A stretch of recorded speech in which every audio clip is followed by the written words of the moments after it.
Welcome back to our channel, where we bring you helpful tutorials and guides for various tech-related topics.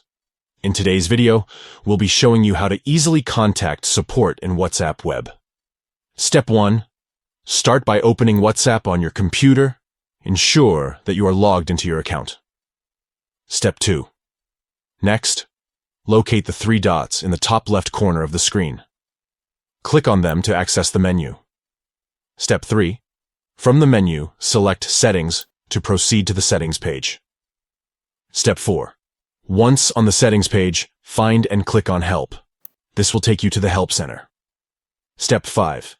In the Help Center, you'll see an option called Contact Us. Click on it to initiate the support process. Step 6. A message box will appear where you can fill in the details of your query or issue.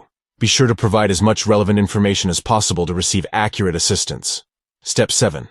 Finally, review your message, and when you're ready, press the Send button to submit your query to the support team. That's it.